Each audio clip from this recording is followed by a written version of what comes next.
Jamaica is a highly prospective target area for different kinds of deposits in an island arc terrain. As probably the most widespread, intensive, and in-depth exploration program that's ever been carried out in this island. 5 or 6 years worth of work into just 2. No one else has ever done this before. There has been historic work on the island, trending back 150 years. I think they're getting excited, as we are, so stay tuned.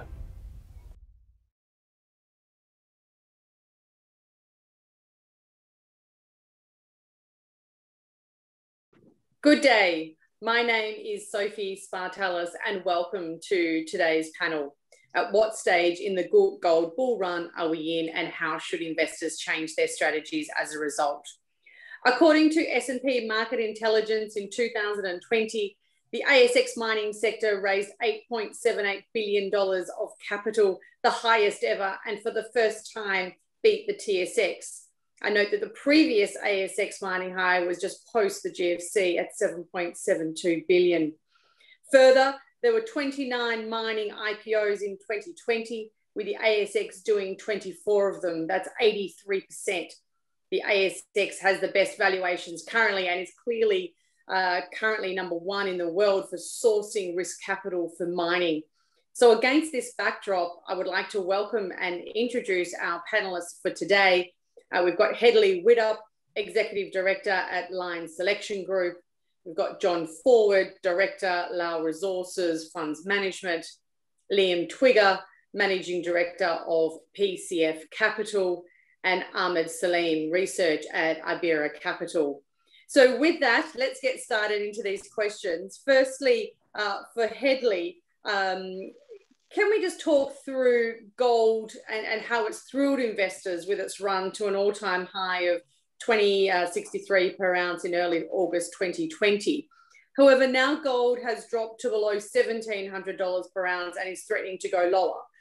What drove the run to that all-time high of $2,063 per ounce, and what has caused this recent sell-off? Thanks, Sophie. Yeah, look, gold responds pretty simply, I think, to the outlook for interest rates. And it's a combination of interest rates and inflation. So you encapsulate it all in a real interest rate outlook. But to make that really simple, this bull run, if you can still call it that after the fall that we've seen, goes back to about mid-2018. The real action, though, was from about mid-2019 onwards. And that was when the outlook for interest rates, particularly in the States, flipped from they're going to start going up to they're not going up anytime soon. From that point onwards, you could say that there was an outlook towards, well, if inflation kicks in, what's going to happen? But there's no evidence really yet of inflation really starting to move. So it was the interest rate move. We came to COVID, and that was good for gold in terms of sentiment because there was a lot of stimulus around, and that keeps interest rates terrifically low. So the gold price responded positively to that as well. Coming out the end of COVID, which still seems like a strange expression given what's going on in the Northern Hemisphere. But I think we're at the point as relating to COVID and the way that the global economy is responding to that, to say that most of the impact of the virus is hopefully behind us. And with that in mind, it clears the way for interest rates to start to move. There's been movements in the bond market, and gold has responded to that by softening. Now, I think you could also add the simple overview to that gold goes up when there's a lot of buyers around for it, and it stops going up when it's gone up a little bit too far and the rest of the market thinks it's got a bit hot. Interest rates have been bouncing below record lows for a very long time, and gold has not responded to that entirely over that period of time. So it was this sort of 2019, 2020 period where it really got a leg on, and that was responding to the outlook for interest rates being that they're not going up anytime soon. So that's a simple answer. And John, anything that you'd like to add to what Hedley was saying? Look, I think, I have to agree with Hedley that, it's very much an interest rate story, but I mean, a few things sort of, relate to that really. One is US dollar, and, as interest rates go down, US interest rates, then the US dollar weakens, and that is good for the gold price. And we've seen, as the outlook for interest rates has increased, we've also seen a strengthening of the US dollar and a commensurate weakening of the gold price in US dollar terms. I think, you know, the physical market is an interesting one to talk about. It's not sort of the one that we as investors perhaps focus on, but, you know, in 2020, apparently, you know, Indian demand, which is very a big part of the physical market, was at an all-time low. But that apparently, and Chinese demand has come back in 2021. I think probably taking advantage of the weakness in the price. So yeah, look, you know, I think, you know, at the end of the day, you know, while the physical and the investment markets are not necessarily working in sync, there is a connection, and you know, we'll hopefully see that that physical demand flows through to the investment market. Thank you. So now we understand why gold is trading where it is. Let's maybe look more forward now and sort of talk around, is there a hope for gold to rally in the future? Liam, what are your thoughts around this? Absolutely, Sophie. I guess the market needs to form a base. It did get too heady, but you know, further to John's points, one of my hats, I'm on the Perth Mint board, and we've seen physical demand come in around that $1,700 an ounce mark. So people thought it was too expensive before, they've come in. So they're shoring up the price.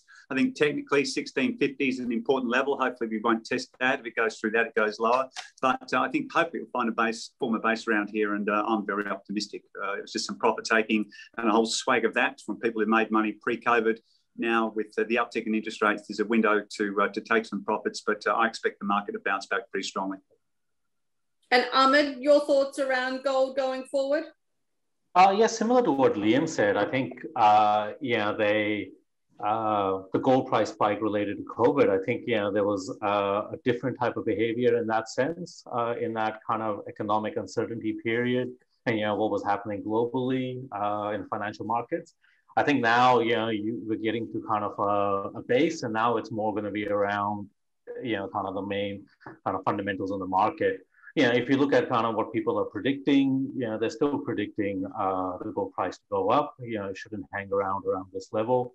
And a lot of it, I think, kind of has to do with how the economic recovery kind of goes as well. You know, some people are predicting that the coronavirus impact last year was an acute event. You know, what if it's an ongoing event where there's kind of multiple economic recovery periods that we're going to have, and that's all going to have some impact on the gold price, I think. We've talked on COVID quite a bit already, and I want to touch on this a little bit more because the COVID vaccine has certainly lowered gold's store of value during these uncertain times and has caused a sell-off of gold holdings of global ETFs. Do you think the ETFs will continue selling off? And I guess, Hedley, did you want to maybe talk to that? Yeah, sure. Thanks, Sophie.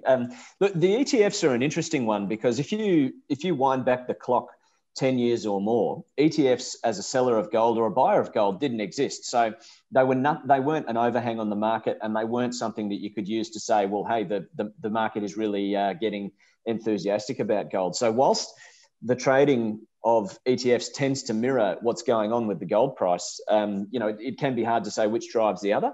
Although I think the amount of money which is flooded into ETFs and then found its way, well, it has to buy gold once it goes into the gold ETF. So it has been somewhat a cause of, you know, the gold price going up when it has gone up, and then when the gold price comes off. So perhaps it tends to exaggerate the movement. And I don't know, if you took the market that we've just seen for gold and put it in the 1990s instead, you know, maybe rather than a sell-off from 2063 to 1700, it might have been a sell-off from 2063 to 1850. I don't know. It might have lessened the volatility of it somewhat.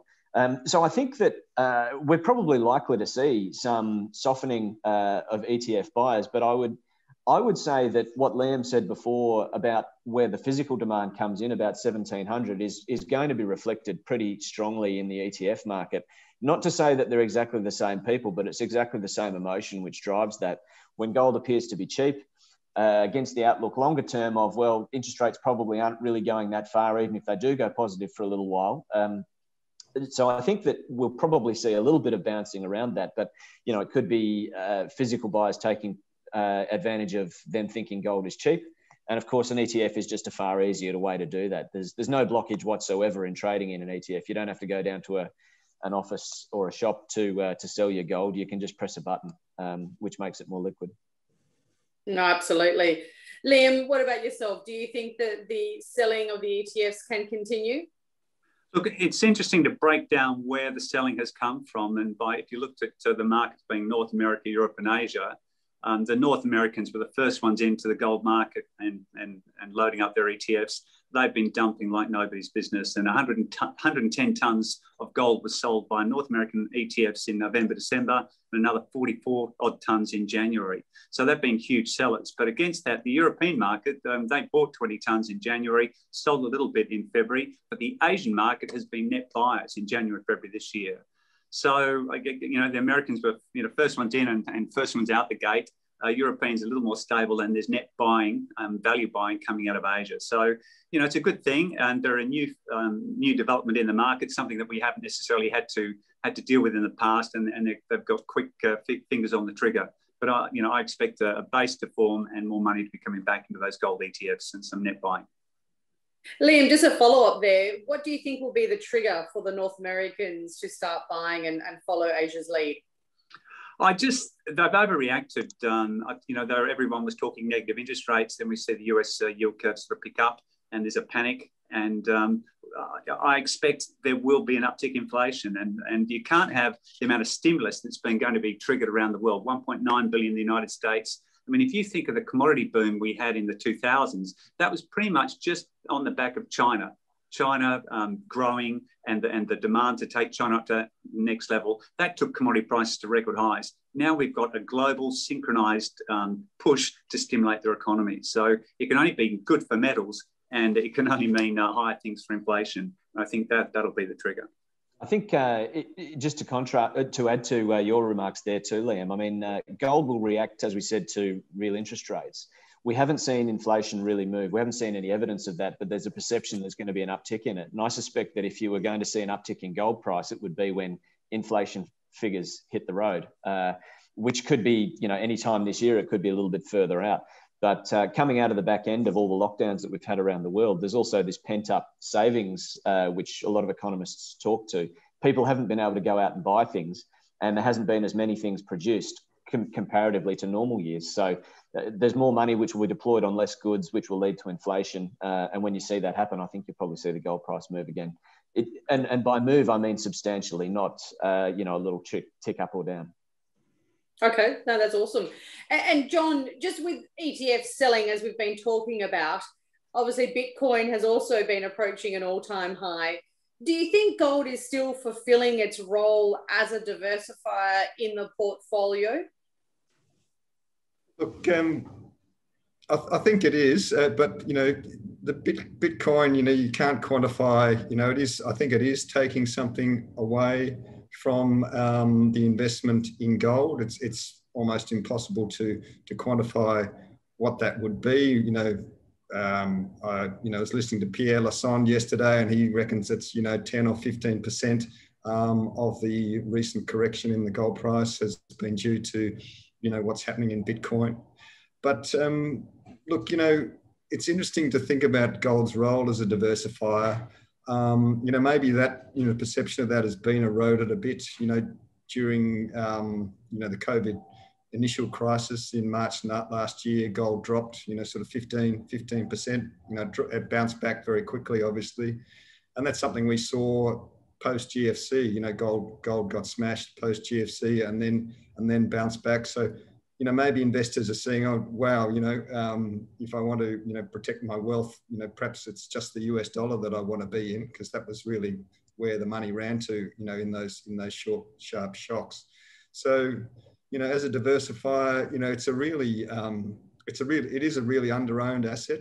I think of global institutional investment, about 3% of that is in commodities generally, and then of that 3%, only 5% is invested in gold. So it's a tiny part of the market, and I don't think that many institutional investors are actually using it as a diversifier at the moment.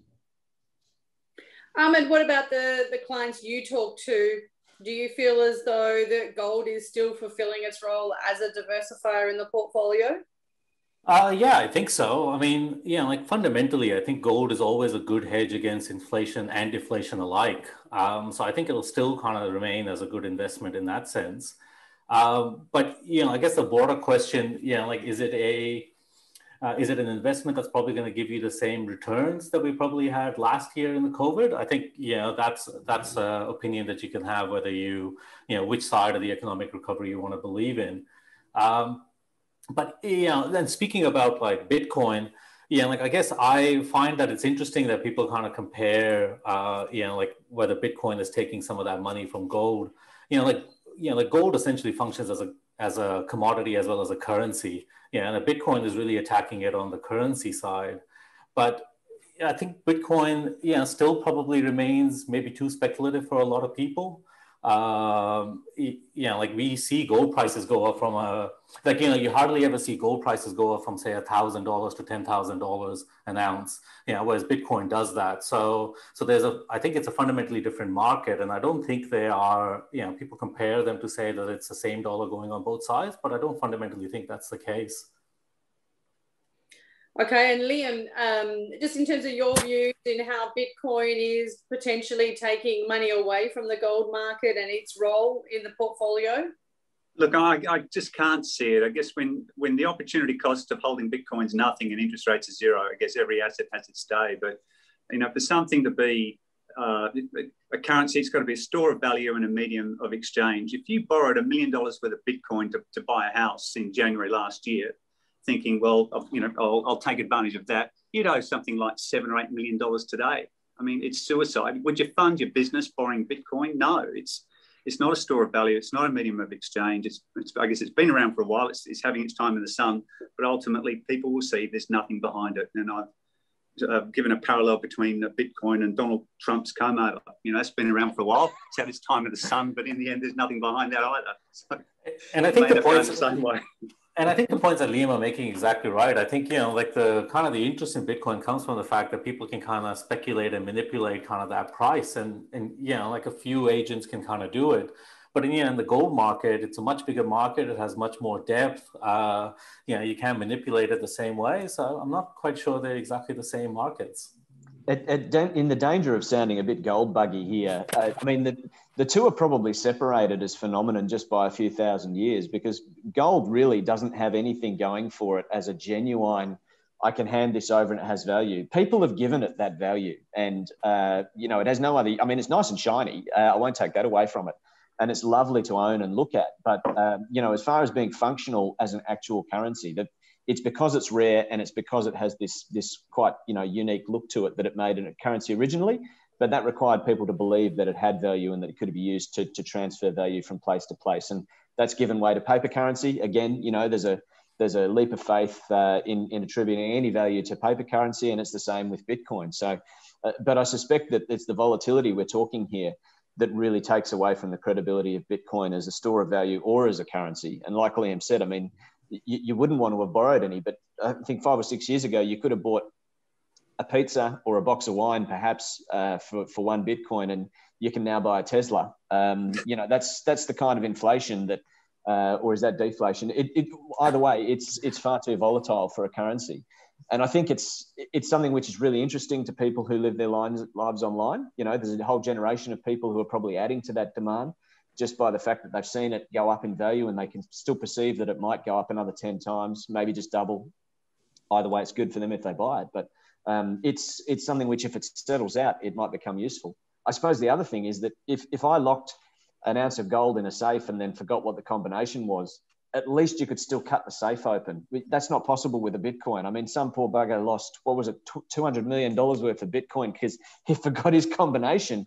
You can't ever physically retrieve them. I don't know what the analog is of trying to force your way into a Bitcoin safe, but, storing that kind of thing on a USB drive, my kids would lose their phones. I'd hate to think of what would happen if I gave them $200 million on a USB drive. Christ. It's great to see so much passion being sparked by the Bitcoin debate. Hedley, I want to stay with you for a moment. I just want to understand what is some of the pushback that you're getting from your investors when you talk gold?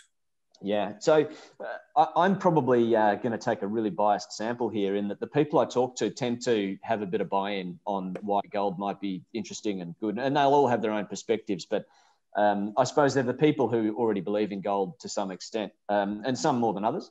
I suppose the pushback, though, is generated by, you know, a few months ago it was worth over $2,000 an ounce, now it's worth 17. Should we be getting out? So, and I think it's really just a trend trade that gets these people worked up about whether you should still be holding it. And that's just human nature. There are a few of those people who would say, well, maybe now's a buying opportunity. But, you know, the other thing about human emotion is that we're very, very poor at picking turning points. So if we're approaching one, it's going to be least obvious to the largest amount of people, and it'll only be obvious in hindsight. So pushback, not hard, but at the same time, it's probably leaving to a level of caution. And given that we tend to deal not so much in the metal, but far more in equities, I think it probably just speaks to some of the capital raising trends that you introduced this panel with. We saw record numbers in 2020, and you know those monthly tallies have probably dropped right off now that a little bit of heat has come out of the gold market. And John, what about yourself? What kind of pushback do you get from your investors on gold? Yeah, probably in the same boat as Hedley in that, you know, perhaps, talking to the converted there, but the last guy who, you know, just shook his head at me and said, I just don't understand gold was a Texas oil man. And he just said, you know, I don't like gold. I won't invest in it. It's not useful and it doesn't pay a yield. And they're the two main, you know, arguments against gold. Look, I would, you know, obviously it does not pay a yield. So, you know, in the environment which we have come from, and may go back to again, where cash is trash, then, you know, gold is a very attractive option. You know, and I would argue that, you know, gold, perhaps it's not useful because it is so expensive, but you know, if it was cheap, you know, we'd be painting our houses with it. It's actually, you know, got a lot of uses from that point of view. So yeah, look, you know, I think it comes back to interest rates. You know, if interest rates are low, then you don't worry about not getting a yield on your cash, and you're happier to invest in gold. Well, I know some have started to paint their cakes and desserts in gold. So there you go. Liam, let's hop over to you again. Just in terms of the US, obviously new Biden administration, do you think that the economic policies of this new administration will be positive or negative for gold? And after all, Janet Yellen has been, or is now installed as the Treasury Secretary. I think it's got to be long-term positive. I mean, that's a huge stimulus package, $1.9 trillion.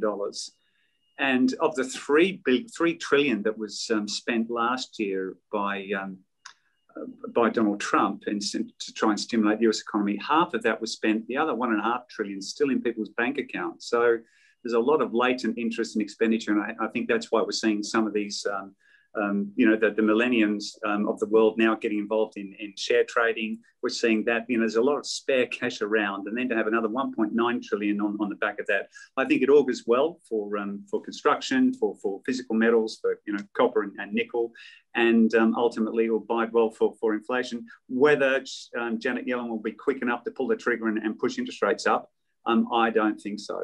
You know, you know, the major markets, the major governments around the world, and the Treasury, generally they don't see these things. It's generally the, you know, the cat's out the bag, and then they end up, you know, sort of, you know, chasing it. So I think it's very bullish, and I don't think it should be quick enough. And I think it's very hard to wind back that stimulus and expenditure once it's out. And I think it'll be too late. She cried, and I think it'll be very good for gold. Great. And Ahmad, your views on the new administration, do you think that would be positive or negative for gold? I mean, I agree with everything Liam said. I think, you know, the amount of money that's been pushed in by not just this administration, but the previous one as well. I mean, I think that has to have an effect at some point. Yeah, and the key point that Liam made is that, you know, the original stimulus package, you know, a lot of that hasn't really kind of made it into the economy yet. So, you know, while all of that money comes through, yeah, the long term, you would think that it has to be positive for the gold price. And yeah, the Biden administration's come out and said that their two main priorities were quite clear. It was to deal with the virus and to have some economic recovery. So that's what their whole kind of mandate is built on. Like Liam said, whether they act quickly enough, I'm not quite sure. I think governments have proven one thing is that they often are not the quickest at acting on things. So I think it's just going to be a matter of whether the economy gets out of control before they try to impart some level of control. And I guess that's going to be the uncertainty that kind of plays in that space. Hard to think that there's a lot of political will to push interest rates up globally. Yeah, I agree. Yeah, it's almost suicide. Yeah. Yeah, I think it's a nice problem that we've created by creating this kind of environment where you don't want to be the person that actually is the messenger of death in some ways. Absolutely. Let's turn to ESG, obviously an important and growing part of the investment decisions. Just in terms of the gold mining industry, do you believe that the industry has set itself appropriate sustainability targets? And are you concerned at all with the industry meeting any of those targets, given the progress that you've seen thus far? Let's start with maybe Hedley, and then we'll move to Liam. Sure. I think that's a great question, Sophie, because across the whole of the mining industry, I mean, not just gold, but, gold tends to lead the way in some of these things as well. It sets itself aside from the rest of the industry in some respect. And the whole of the industry has been moving towards higher levels of sustainability and accountability. And I mean, we've seen institutional investors take a very deep interest in certain facets of this. I think diversity across workforces and boards is one, and responsibility and accountability for accidents and incidents that have taken place, be they tailings dam collapses or accidentally on purpose or otherwise, blowing up something which is of cultural or environmental significance, which may have been perceived as being avoidable. So, of course, both examples from outside of the gold industry, but, if someone as an investor will buy equities in a gold company, they'll probably buy equities in another mining company as well. So this move, I think, broadly speaking, is highly appropriate. And as far as the targets go, you have to set, in some cases, fairly audacious targets in order to get yourself to the point that you want to be, maybe aim over and then land at a place that you want to be. There's been a lot of debate about that, particularly around some of the diversity things. I know that gets a lot of pulses racing. I think broadly speaking, that's an extremely worthwhile pursuit. And I think investors should be rightly concerned about that.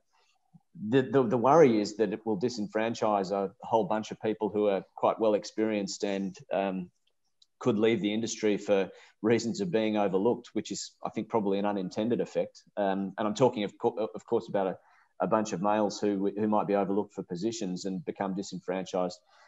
There is all sorts of ways that you can generate better diversity representation across the workforce. And there is a number which are being used. And I think Peter Cook said, and you wouldn't think of him as a diversity champion, I don't think, but Diggers and Dealers last year said that, you really need to be looking at the recruitment at the very early end and getting a larger number of women becoming interested in working in mining and then working their way through and being successful. And I think that's a large part of it. The other thing is that, there's a lot of women who have successfully entered the industry and then have just, found their way out of it along the way for reasons that we would not be proud of. So that's something which obviously needs to change. But then across all of the environmental ones, I think there's a lot of good targets being adopted there. Some of those will be hard to land on, but, in the 5-year term, I think it's something which the industry is doing well, and the gold industry is leading the way in.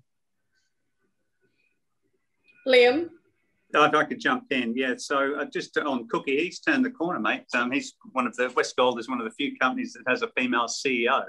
And they should be applauded for that too. Yeah, it's wonderful. Absolutely. But in terms of the starting place for this ESG discussion, I'd recommend everyone have a look at Larry Fink's letter. He's the CEO of BlackRock, or in charge of BlackRock, one of the biggest investing funds in the world.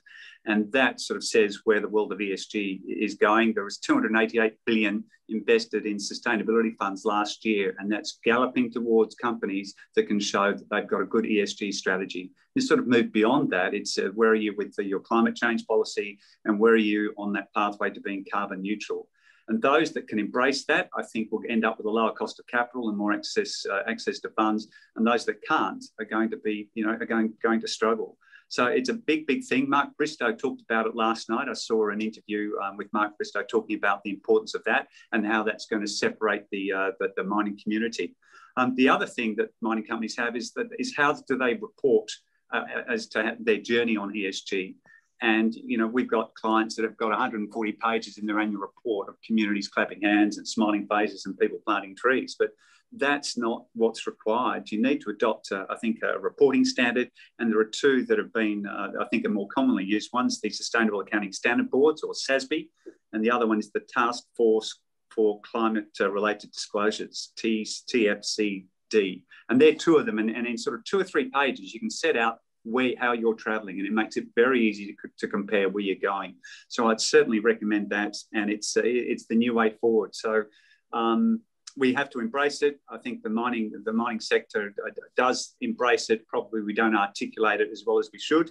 And I think if we can come together with a reporting standard that we all report against, I think we can lead the way there. But it's not a fad. We've moved beyond it, and it's so important, and it's a great thing too. I think just to add one final remark to that is that, 10 years ago, you looked at something like BHP Rio. They had broad programs that were aimed at multiple facets of sustainability, and pick any one of them, they were probably well ahead of where most other companies were.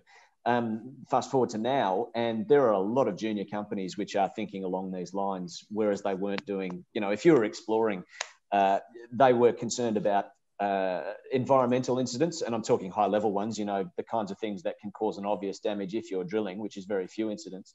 And they're worried about safety, which is something which the industry has improved over sort of 40 or 50 years as opposed to just 10. But now they're talking about community programs, they're talking about diversity, they're talking about local employment and all sorts of things which have suddenly come on the agenda there. So I think this is filtering down and spreading across the industry in a way which makes it broadly adoptable from top to bottom, which I tend to think aligns with what you were saying there, Liam, that for it to work, it's got to be measured and it's got to be across the whole industry. I guess if I could just make a comment around this space. I think we sometimes probably judge ourselves a little bit harshly in this space as well. Because I think if you look at, as an industry, ESG issues in our industry are quite complex. It's not, a lot of the times companies have a holistic framework that they try to apply.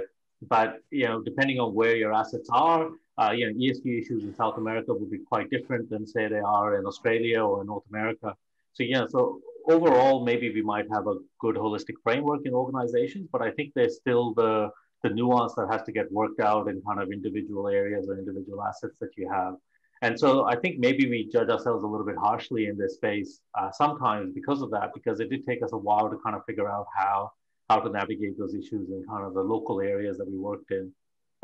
And I think the other point of it is that, if anyone in the mining industry thinks that ESG issues aren't more important, like as a society, we're becoming far more environmentally conscious as we are.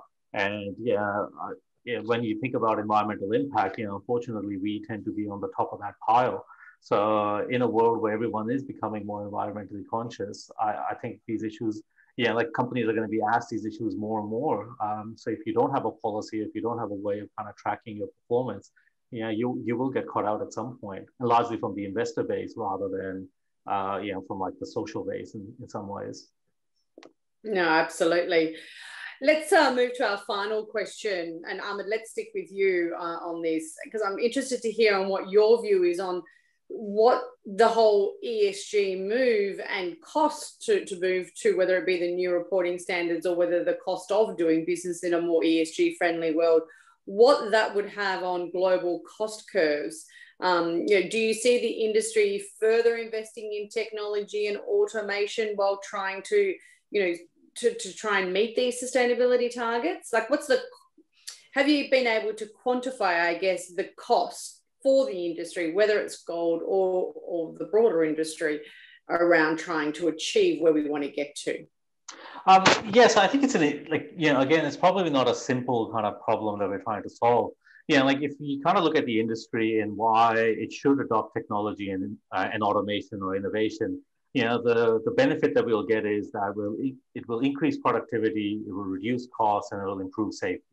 that's kind of the mantra of why technology should come in. So the obvious question that gets asked is that if it does all of those things, then that will have a positive impact on the cost curves. Everything will become cheaper if that's what we're talking about. But so why is the adoption so poor? And I think part of that is maybe kind of twofold. One is that the mechanics of that technology has to be funded somehow. So so someone has to kind of fund a new way of doing things, and there's a cost involved in that. Now, I think that cost often doesn't make it to a cost curve or an operating cost, but that is cost someone has to pay, that implementation cost. So part of the reason I think why companies probably don't do it is that in some cases that cost is quite high, and they're either not willing or not able to do it in that space. I guess the other point about like ESG, really the point that I kind of think about is that if you look at the major kind of social value that we try to give to society from mining is that we provide jobs. That's kind of the major social value that we kind of talk about. So I'm always interested in when we talk about automation, the major detriment to automation in most mining operations will be that it will be loss of jobs. So how do we actually kind of rectify that, where the greatest social value that we are providing is jobs in a lot of local areas, but on some part, if you go a fully automated route, we're going to be getting rid of jobs on assets as well. So how do we actually allow that? So I think maybe to come back to your original question, I think possibly technology and automation will decrease operating costs, which will look good on cost curves. But to satisfy more ESG concerns, I think companies might have to distribute more of their profits out to local stakeholders in a different way, rather than just providing an income or jobs in that sense. And John, just quickly from you, do you think that the cost curves will steepen or equally rise up across the industry? Look, I think you will see it's a function of gold price, if you like, that you'll see lower grades mined as the gold price rises, and costs per ounce rise. One of the interesting things, though, is the fuel price. A typical gold mine, its operating cost would be averaging 30% cost of power. And you are starting to see that inflection point of, a number of mines putting in for some of their power requirements, solar farms, for example. And that's not just driven by ESG, that's partly driven by economics as the cost of fuel rises and the cost of a solar panel falls. So I think net moving towards ESG and automation will have positive effects on the cost curve. Excellent. Well, thank you for everyone for joining us today. I've certainly learned a lot. Hope you have as well. And good day.